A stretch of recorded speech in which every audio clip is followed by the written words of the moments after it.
You're listening to a 3CR podcast of independent community radio station 3CR in Melbourne, Australia. Radio MMT respectfully acknowledges the traditional custodians of the land from which we are broadcasting, the Wiradjuri people, and we are broadcasting to the Kulin Nations. Our focus is economics, that is, how stuff is produced and distributed. We recognise that for many tens of thousands of years, First Nations people's connection to country successfully embodied the world's oldest continuous economy, which was catastrophically disrupted by genocide and displacement. We acknowledge that we have much to learn to reshape our current extractive and exploitive system to achieve sustainable prosperity for everyone. Radio MMT. Economics for the rest of us with Anne and Kev. Radio MMT. Looking at the world through the lens of modern monetary theory. Radio MMT. Macroeconomics for a well-being economy. Macroeconomics? Isn't that incredibly boring? No, Kevin, it's incredibly interesting. It's all about who gets what and why. Who gets what and why? Okay, I'm in. RadioMMT@gmail.com. Incredibly interesting macroeconomics for the rest of us.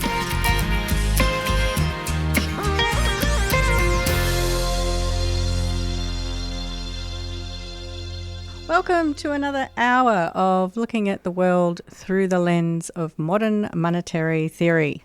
And I'm Anne, your host, and Kevin is your other host, coming in loud and clear from Taree. Hey, Kevin. Anne, yes, I'm here in Taree, and this will probably be the last time I'm doing the show via my phone from Taree. I'm going to start heading south, back down to Melbourne soon, but via Canberra and Tokyo on the way through. It's getting hot up here, Anne. It's that was the whole purpose, was to escape the Melbourne winter. And now you're complaining about the heat. Yeah. Well, the mid-coast of New South Wales is the Goldilocks zone. Not too hot, not too cold.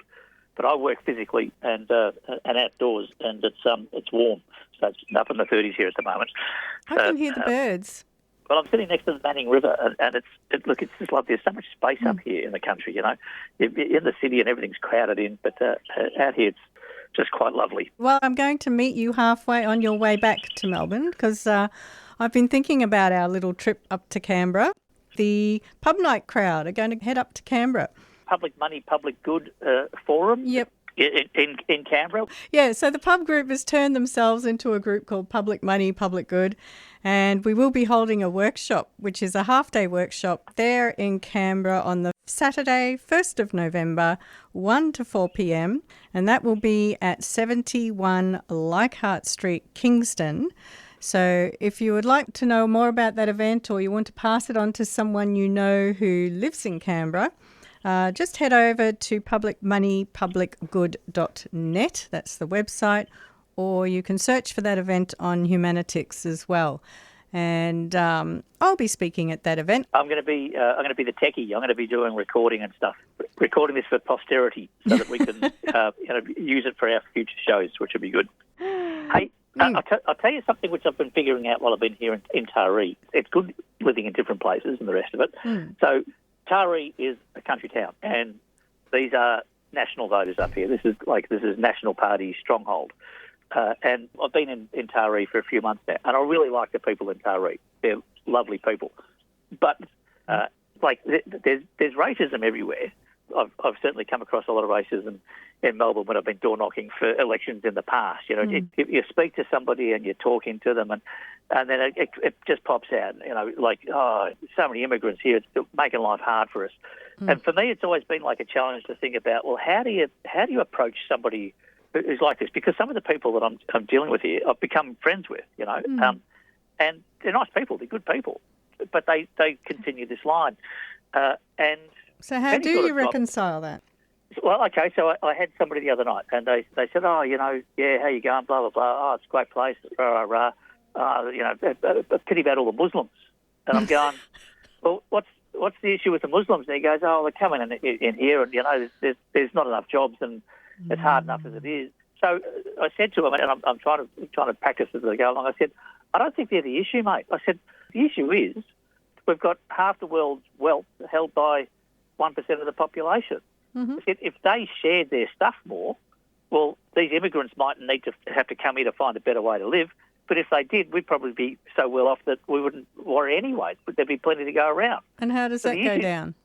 And it went down okay. What he said after that was, these bloody foreign wealthy people. I said, I'm not talking about foreign wealthy people. I'm talking about Elon Musk. I'm talking about Gina Reinhardt. I'm talking about people that we all know. Zuckerberg. I said, they've got way too much money. He said, imagine if they shared their wealth. How much wealth does a person need? And then I went on to say, and the only way you can make them share it is if the government makes them share it. This is the point. Yeah. The government is in control of the distribution of wealth, and they allow these people to become super rich, and they allow them to exploit us so that we all start fighting amongst each other. And he engaged. He was engaged in the conversation. I do think the point is that we don't have an immigration problem. We've got an economic problem. Yeah, we've got a scarcity problem that has been contrived by the super wealthy to keep us all fighting each other and fighting amongst each other. That's right.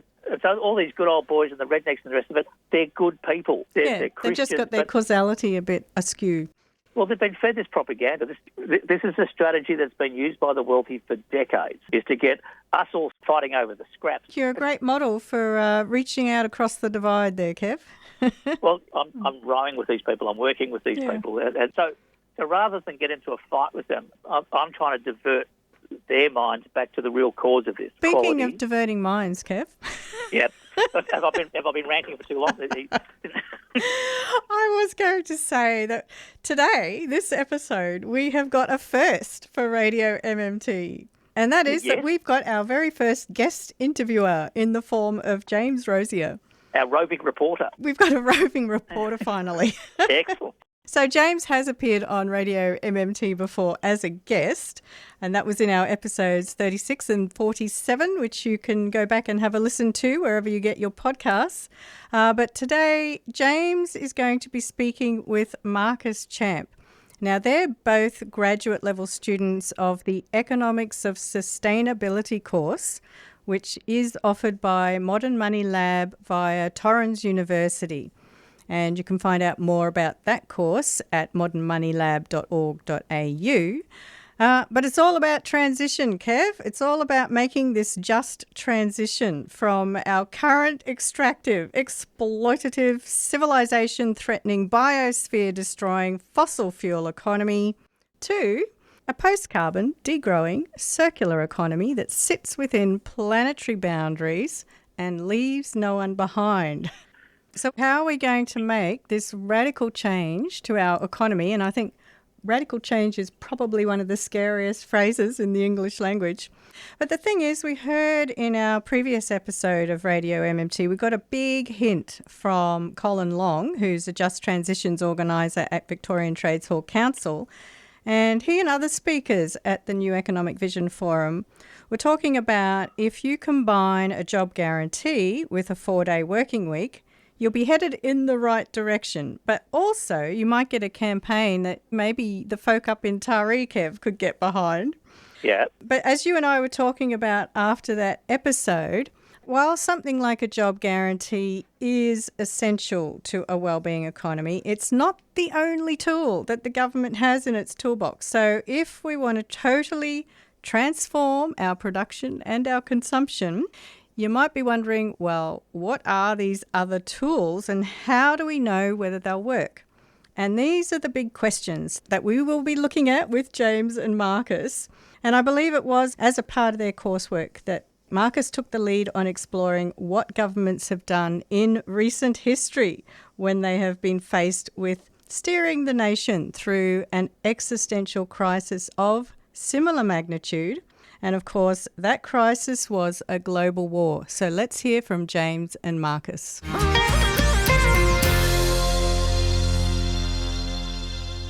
Okay, Marcus, welcome to Radio MMT. Thanks for being here.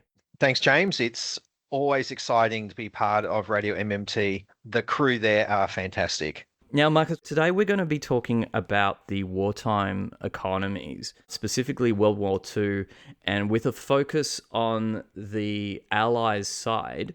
And for a lot of the Radio MMT audience, talking about war might put them a little bit off. And I want to just, before we get stuck into some of the specifics, to dig into that a little bit. What is it about the wartime example, the transformation that occurs in the economy there, that's such a good example for us when we think about issues of today and about resources use in general? There would be 4 high-level arguments I'd make around this. Firstly, the last, 70 years or 50 years or so, there's been a couple of key messages that have been reinforced throughout that period. Markets know everything. Markets are supreme. We must follow whatever the market wants. Governments shouldn't interfere, and they're subservient to the markets anyway. Government budgets must be sustainable, inverted commas, and always conform with market expectations.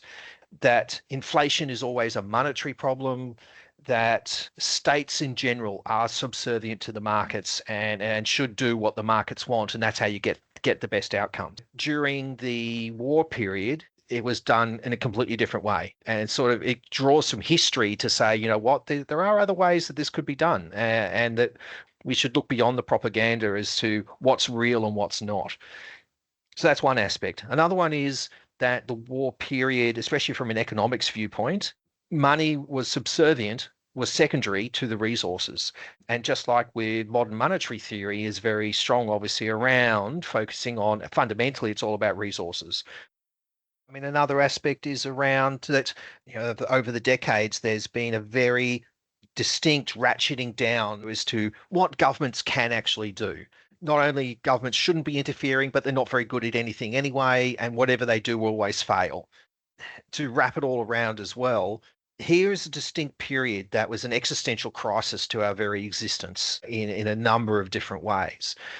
If that regime that we fought against did what it wanted to do, which is essentially conquer the world, we would be in a very, very dark place. The resistance around that, what governments can achieve and how we can build a different future, especially given the potential of the oncoming climate crisis. There's a lot of lessons we can take from that period to apply to the coming climate catastrophe, for example. Sure. So that's sort of setting the context in which we're placing this discussion. So let's have a look then at some of the quite incredible productions that were occurring in the United States and Australia, as opposed to what was happening in the pre-war period.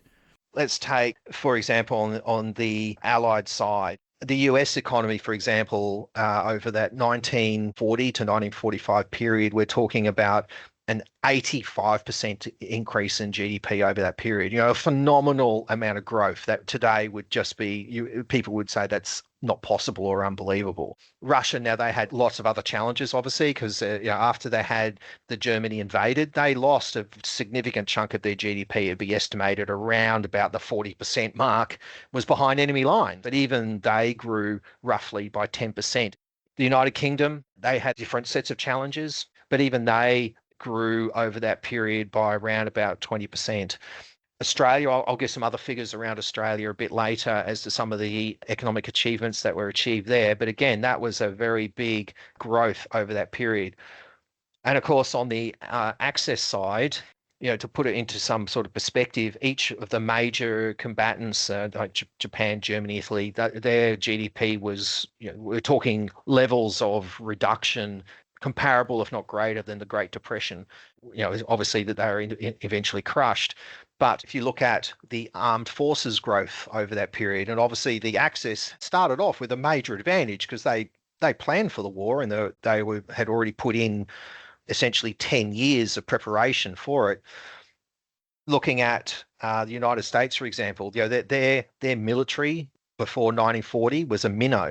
I think that's one of the key points here, is because we look at the United States through the lens of the last century, and we kind of tend to see them as this powerhouse of industry and military might. But the situation you're describing here is one in which they essentially built it from the ground up for the purpose of prosecuting this war. And then you've taken something that people might have thought was impossible prior to, because you've got the sluggish period following the Great Depression, and you're going from basically you've got programs that are going on there, the New Deal and whatever, but this is ratcheting up at a scale, sort of unheard of. Well, so I'll just give you a couple of examples around that. So the tank production in the United States in 1939 was 15. Later on the war, one factory churned out 50,000 Sherman tanks. And that factory was built in less than a year. So we're talking about the Detroit tank arsenal, for example. Another example, the Liberty ship, where literally they were building ships faster than they could be sunk. So these ships were substantial. They were, cargo capacity around 10,000 tons at the time. They had multiple shipyards that they set up simultaneously on the east and west coast. And in fact, they even ended up having competitions between the shipyards as to how quickly they could build these Liberty ships. And one of them was built in 4 days and 15 hours. And then within 7 days, that ship had already got to a harbour, being filled with cargo, was already on its way to the UK. We will keep the planes flying, the guns booming. Let's all of us get behind our boys. Let's build, build, build, and make this a victorious 1943. So you've got that incredible ramp up of production on the one hand, but also finding capacity on the other. And there's sort of different strategies. And one of them was reducing production or unnecessary production. In every case, the different allies had different extents to which this occurred. Russia was probably the most drastic, but the UK, US, and Australia, part of the process was drawing down the domestic economy and building up the war economy. And a very big part of this, and this is also a very important lesson from this period, is they weren't concerned about how much it costs to do this. That was irrelevant to them. What they were concerned about, however, was inflation. And fundamentally, inflation is not a monetary phenomenon. It's fundamentally a supply problem. And so they were very concerned that as you were shifting production from domestic to the war economy, there were going to be all these goods and services that people would rely on were not going to be available, right? So if you take away supply, inflation becomes a very real issue. So a lot of their strategies from an economic viewpoint were all around controlling inflation. The point being is that the Western Allies in particular were extremely successful at making this, A, to make this transformation, but B, as that production was ramped up and those war economies were transformed, to ensure that people still had access to the basic food, fuel, services, and so on that they needed to get by. And there were very deliberate decisions made as to like whether it comes to rationing, and that rationing covered not just food, but like everything, clothing, education, vehicles, everything. And some economies were more strict on this than others, but they all used the same basic technique. And once again, they were very successful in both ramping and transforming their economy, but also controlling inflation. For the people who are listening, the basic premise here is that if a factory is producing a luxury vehicle, a luxury suit, a luxury anything, a massive house or that sort of thing, then those workers, that productive capacity is not available to produce for the everyday needs as well as the war machine. Are people being fed? Are they being housed? And if you've got a worker down the road who's working on the next mansion or whatever, then they're not available for that. And that's both a resource problem and it's an inflationary problem. One of the things that they did during that period was invest very heavily in their economic capacity in lots of different ways. So in Australia, they had this Allied Works Council. They created a manpower directorate. So all men and women of working age were just put into this directorate and they were deployed where was necessary. And if bottlenecks had occurred in certain production processes, needed more workers would be shifted out of one industry and put into another one. So for example, banks were basically shut down through that war period. Not all of them, but the financial sector in general was just shut down. I think a lot of people would be excited to hear that they shut down banks and the financial sector. The insurance sector was essentially shut down, said, no, you can't operate. There was on skeleton crew, essentially. Stock market was essentially shut down, just stopped. Non-essential workers. Non-essential workers, all of those hedge fund managers and so on, they were redeployed. So entire sectors of the economy were essentially shut down and or greatly curtailed. And the whole point, and they were very explicit around this, was two things. A, to reduce the domestic economy and the goods and services that were being produced in the domestic economy. But the second and most important one was to release those resources to be deployed in the war economy.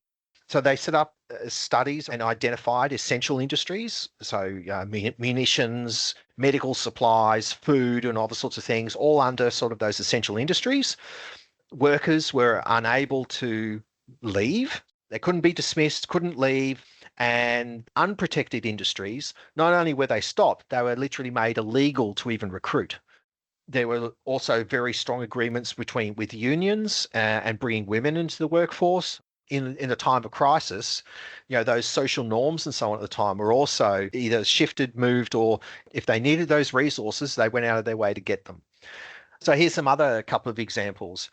Public holidays were cancelled. This was a funny one. Racing meetings were banned. So the racing industry essentially stopped. There was a big debate in Australia around should they close pubs. You'll be glad to know that the pubs remained open for morale purposes, but we won't dwell on that too much. But another piece of this as well, like packaging was greatly reduced. Advertising was essentially stopped or greatly discouraged. All of these activities that as you walk around the street are kind of considered normal. When you actually think about it, though, they're a massive waste of resources and largely unnecessary. So anything that was considered unnecessary to the war production of the war economy was essentially either greatly curtailed, stopped, or at the very least, strongly regulated. Well, let me ask you this directly then, Marcus. Do you think the Allies would have won the war if it was left to the market? Absolutely not. Not a hope in hell. Obviously, it's clear. But another thing, price control was an incredibly important part of this whole process. So we've had some debates recently about, price control, how terrible. We can't do that. It's going to do all sorts of horrible things. Well, they were very explicit around the use of price control throughout that period. And to give you an idea, so with war contracts, for example, in Australia, they set the profit rate that companies could get from war contracts at a very low level. Off the top of my head, it was only a couple of percentage points, right? So that was the margin they allowed on war contracts. Anytime a company said, we need to raise some prices around this, they'd send a team of auditors in there and go, you show me the evidence that you actually need to raise a price on this. And they would audit them and have close scrutiny over all of the prices that these companies were charging at every stage of the production process. And one last point I'll make, the suit, right? This blew me away. I was very interested when I sort of reading up on this particular issue. So one of the things they did was that they went out of their way and designed a victory suit. And the whole point of the design of this suit was to reduce the minimum amount of cloth that they could put into this suit, had very few buttons. It was the single-breasted, for instance, to reduce the amount of cloth it would use or material. And they basically said to the suit manufacturers, here, if you want to make a suit, this is how you do it. If you deviate from that, we'll shut you down and get someone else to do it. You are with Anne and Kev, and we're listening to James Rosier and Marcus Champ having a conversation about, of all things, war economics. So they have taken us into a really unexpected realm when it comes to how progressives might look for answers to the poly crisis, even though we might deplore a war, Kevin. What occurred to me, Anne, was that we're told constantly that the private sector will drive efficiencies and that the government is inefficient and will only cause problems and is hopeless. And yet what we're seeing here is that during a time of crisis, this is World War II, we've got a climate crisis, we've got a homelessness crisis, we've got an inequality crisis. The only sector that can efficiently utilise resources with its fiscal capacity is the government. This whole talk about how the private sector should run the economy. The private sector is driven by profit. The only thing that they're efficient at is maximising profit. I guess what we're seeing by looking at a war economies, we're seeing the kind of capacity and the kind of power that a federal currency issuing government does have. Yes, what becomes apparent is that the cost wasn't an issue. It was the mobilisation of resources that was the issue. And only the government can do that efficiently because it's done alongside things like in the case of World War II, rationing and putting regulations around distribution. Yeah, can you imagine a population these days accepting rationing or workers accepting the government telling them where they can work? Well, kind of, sort of, because during COVID we touched on a couple of those things. It was still a very private market-driven operation. True, we've had a taste, haven't we? Yeah, there was a run on toilet paper, and the supermarkets actually put the rationing in place. But it was just kind of like, hang on, we need to make sure that this is fair for everybody. And imagine putting a cap on profits that private enterprise can make. And I have a feeling that's why we saw such a backlash after the war coming from the capital class, because they had a taste of this government power, and I don't think they like what they saw. No. Well, this is what happened in the mid-1970s. The neoclassical economists, the Chicago School of Economists, their propaganda machine, the way they dress this up, the way they convince ordinary working people that making rich people richer is the best way to run your economy, is a masterclass in deception. We need to put the heat back on the wealthy. Can you imagine shutting down the finance industry and the stock market? If you suggested that now, you'd be considered a far left radical. Yeah, but these are inefficient operations. They draw resources away from what's required for a well-being society, and they funnel profit through to people who are already rich. So much of our economy is geared just to funnel this extreme wealth through to a very few people. I remember Cameron Murray telling me about the 20,000 people who work in the superannuation industry, how they could be redeployed. Yeah, advertising, financial products, all this stuff which is not productive. This picture that Marcus was painting, it does sound very similar to what I've heard people suggest a degrowth transition might look like, where you are shutting down the wasteful industries, which would include things like advertising and packaging as well. And insurance and the whole financial capitalisation of just making money out of money without any product being... Without any productive capacity being improved at all. And speaking of productive capacity, I like the way Marcus was talking about how GDP went through the roof back then. And can you imagine they went from producing 15 tanks to in one factory producing 50,000.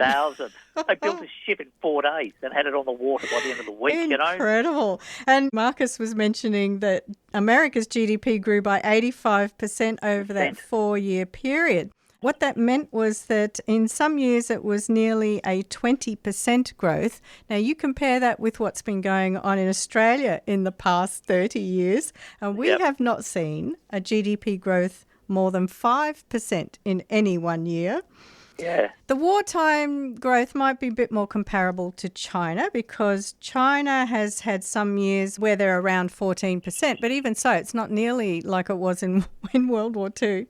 And the Chinese economy has strong intervention by the government. So when the government intervenes in the economy, it becomes more efficient, contrary to the neoclassical economists.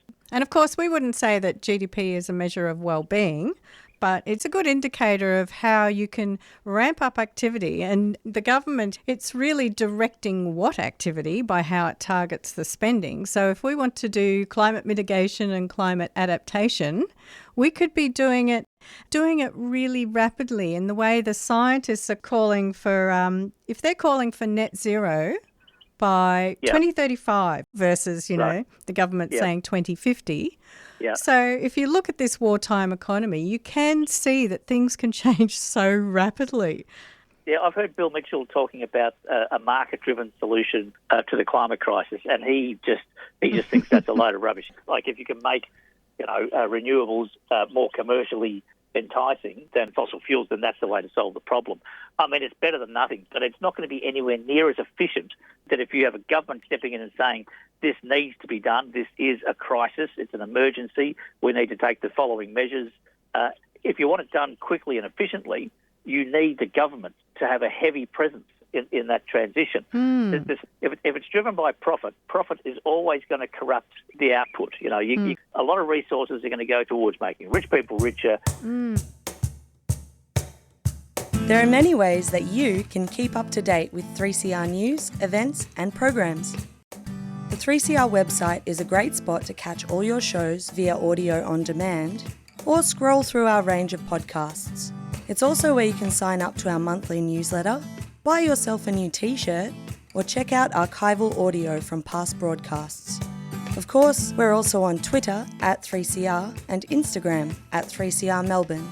But don't forget our mighty AM band. Catch us anytime on 855 AM. Keep in touch. 3cr.org.au.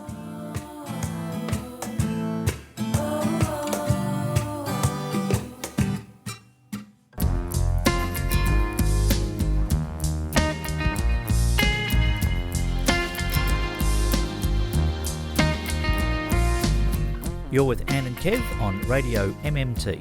At 3CR Community Radio in Melbourne, Australia. And wherever you get your podcasts. Economics for the rest of us.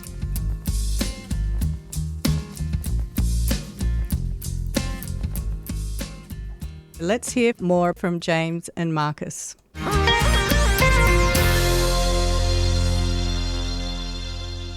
Should be pointed out, the Reserve Bank as it is today didn't exist in the same way. It was a subset of the Treasury Department. There was no independent Reserve Bank. Back then, it was part of the Commonwealth Bank. So how did they control interest rates? Well, that was very easy because interest rates were controlled by the government. So the government just set interest rates at a very low level, I might add, and just set that throughout the war period because they knew very well the interest rates, they could contribute to inflation. So they essentially curtailed that issue. And even things like war bonds. So a lot of people would have probably the perception that war bonds paid for the war. That's not what the war bonds were for. And they were very explicit on this. The whole point of a war bond was to drain money from the private sector so it couldn't be spent on goods and services. So what the promise was, you don't spend your money now. After the war or as the conflict finishes, we'll give you your money back plus an interest rate, right? And again, they were very explicit about this. It wasn't to raise money for the war. Now, I'd like to sort of narrow in on this distinction because obviously the resources that the United States, Australia, and I guess the Britons were sourcing, they were the resources that were underutilized but available to them within their sphere. What about the Germans? Because you talked before about them building up their military, building up their army, but then they're involved in a campaign of conquest.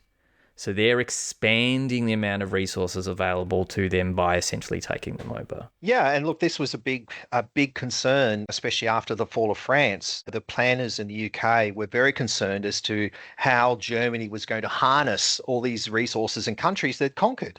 And that on paper, the German economy now was many times larger than the UK. And it was a very big concern. Now, as it turned out, there was a couple of things that were in the Allies' favour, I suppose, or put another way, were to the detriment of the Axis. And one of them, to be very clear, was their horrendous ideology. They believed in conquest, not collaboration. The Axis was a alliance on paper. For all on paper, they had a military alliance. They virtually had no contact with each other throughout the war period. And in fact, in many instances, there were times where one did something that the other one had no idea about that had very strong implications for the other partner. But beyond that, it was their whole horrendous ideology. So when the Germans conquered some of these other countries in Europe, they basically pillaged. So what I mean is that they would go in and they would strip. They would actually go in, for instance, they just take everything out and take it back home. Foodstuffs, money, everything, art, you name it. And another way to think about it is if you think of the economy as being a stock of assets and the flow of assets throughout that system, they took their stock of what they could use and they destroyed it.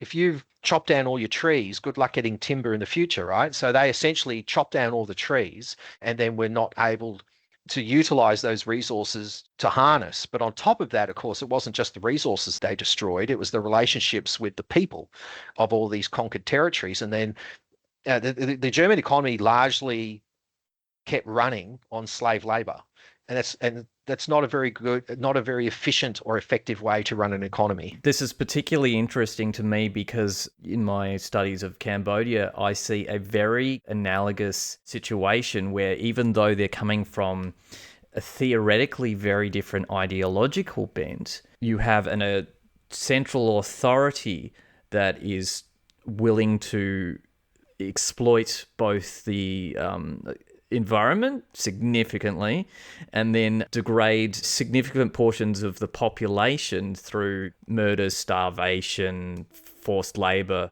Obviously, those people aren't going to be on side as part of the ongoing war effort. You're degrading the morale whilst exterminating people. So here's another interesting point as well that the Axis suffered from, is that the early war years, it was all Axis. There was victory after victory after victory. It was looking pretty dire for the Allied side right up until mid to late 1942. And there is such a thing as called victory disease. It's really interesting that German war production actually reduced because they, as far as they're concerned, they had all the tanks and planes that they needed. They actually ramped back some of their industry output to draw down their war economy, and they even sort of ramped up a little bit of their domestic economy at a time they thought they'd won, right? They thought it was over. So this is really interesting. So on the one hand, you've got this sort of hubristic idea that we're so good, we've got these victories in the past. So we've taken over these areas, we've got access to those resources, we're so good, and we're also convinced of our own superiority, innate superiority, such that these other societies are inevitably going to fall to us. There's no doubt that, like I said, Hitler was convinced that the UK was going to give up. He just thought they thought, well, from here, they're isolated, Europe is gone, they're just going to give up. Of course, that's not how it happened. The war was prosecuted by an Allied effort, and every one of those allies was critical to the ultimate victory. There's a very strong argument to make that part of the reason the Allies won was because the Axis partners didn't do that, and their overall strategy was pretty poor in that regard.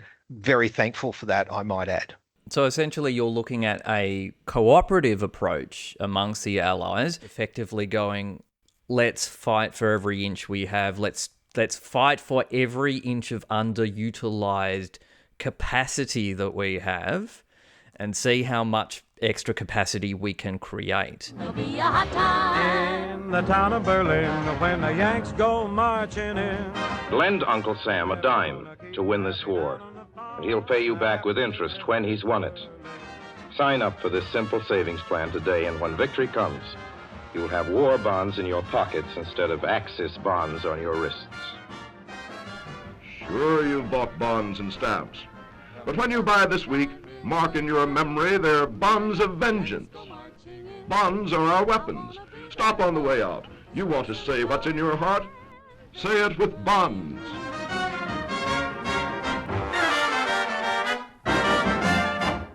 I'd like to just come back to the war bonds for a moment. What's really interesting to me about that is from some of the wartime advertising I've seen, they're not advertising it. Don't spend money now so that we don't do it for inflation. Oftentimes they're doing it, your dollar is going into a bomb. But the other point is this delayed gratification. And that speaks to a couple of things here. There's only so long that people seem to be able to want to put up with some of the restrictions that come in the wartime. And there's also this delayed gratification here where there's this expectation that following the war, then we're going to open things up significantly. In the post-war period, though, many of the lessons that were taken were actually the government can do things that we didn't think it could do beforehand. Well, let's also recognise the 40s and 50s were a period of, the 50s, massive economic growth, but also reduction in things like inequality, well-being increased, life expectancy increased, right? I mean, all the good measures you would say would be an indication of well-being increased over that period. All the bad measures of what you'd say are just undermining or destroying the economy were decreased. There can't be a coincidence or it can't be an accident. And just to reiterate what you're saying, all of the governments on the Western Allies side in particular, we're acutely aware of public morale. And there's a very strong argument that, especially by early to mid 1945, a key factor in how that war ended was there was a growing concern in the domestic economy within the US to say, you know what, we've had enough. We've done all the sacrifices. It's time to bring this thing to a close. And I guess that has a quite dark side because that plays into the morality of some of the decisions that were taken, bombing campaigns, Hiroshima, Nagasaki. If you're feeling like this war effort is no longer sustainable, then that goes into the kind of decisions you're prepared to make that you might not otherwise have made. Well, look, that is true. And also we have to keep in mind, it's very easy now to look back at that period and say, oh, wasn't that terrible what they did here, here, and here? There were some terrible decisions made by all sides. There's no doubt about that. However, let's also keep in mind, by 1945, you're talking about some countries had been at war now for 6-7 years, millions upon millions of casualties, and the destruction and the dislocation of people on a scale that we've never seen.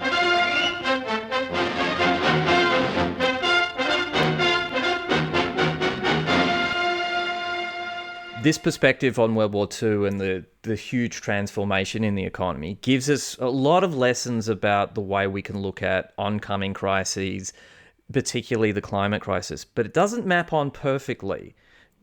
Do you think it takes the big disasters, ongoing floods, fires, all the climate catastrophes in order to spur the kind of change in the economy that's needed to deal with the situation? I would like to think not. History would suggest otherwise, unfortunately. At the end of the day, I'm a bit of an optimist. I would hope that we don't get to that point. I mean, there's no doubt that what enabled that whole transformation to occur during that period was an existential, very real crisis of end of civilization, however you want to measure that. And so, there was pretty drastic action to say, well, we've got to do something about it. Now, I would hope we don't get to that point. So putting aside whether you need that sort of level of in-your-face crisis to act on it, I think what one thing I'll take away from that period, and this sort of gets back to the starting point, is that the way we have been told how the economy works and can work and how it could work are two very different things. That change is only going to happen, A, if we vote for it, B, if we have the candidates who are willing to have the strength and the courage to move that agenda forward. If you want the change to happen, we're going to have to make it happen, just as they did during that period. It didn't happen by itself. Wasn't the private sector that did it. It was a bringing together of communities and countries in a time of crisis to make that happen. And I guess that's another lesson from that as well, is that ultimately success happened due to collaboration and bringing communities together. And I think we can take a piece of hope there, because in the end they did it. As bloody and as horrible as that period is to look back on, if you are despondent about the climate crisis, which is so easy to become, then we can kind of look at this example and say, actually, we can do incredible, huge things in a very short time. They might not happen in the way we want them to and at the speed that we can, but nevertheless, that can happen. Marcus, I'm going to thank you now for excellent, incredible conversation. I really hope the listeners got something out of that the way that I have. Oh, look, thank you very much, James. Really appreciate it. And this is a fascinating period of history, and I think there's a lot we can learn from it going forward.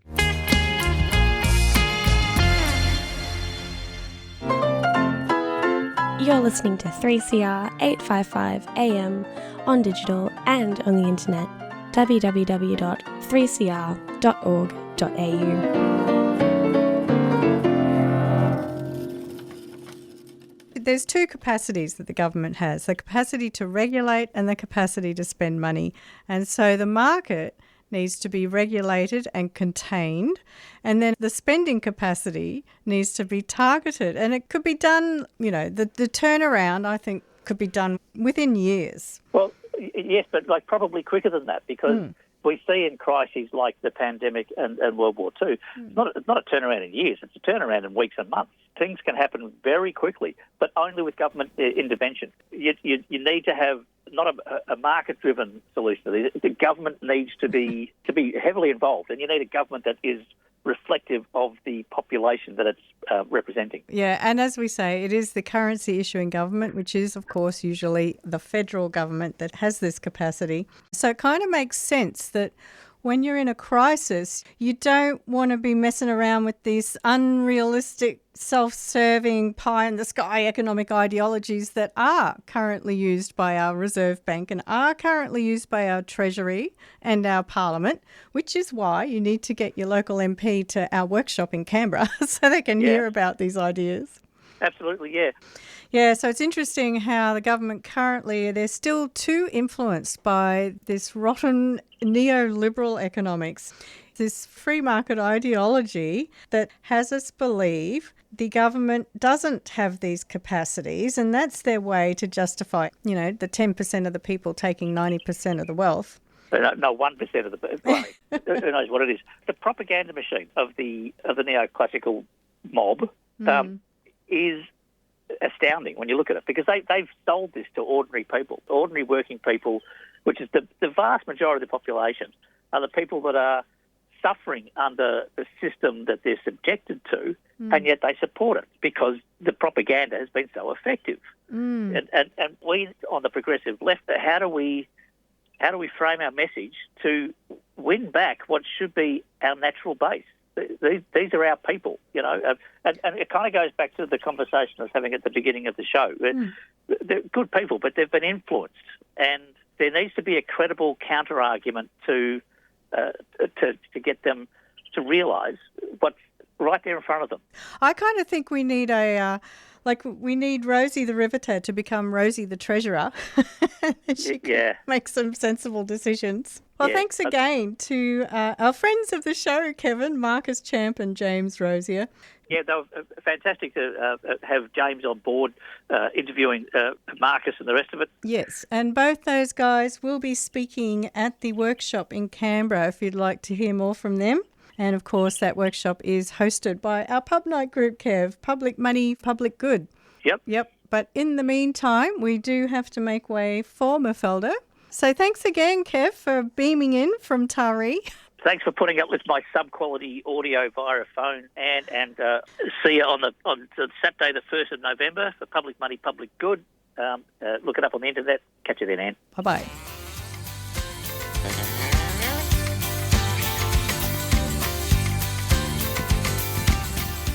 You've been listening to Radio MMT with Anne and Kev. We'd love your feedback. Email us on radiommt@gmail.com or search Radio MMT on social media.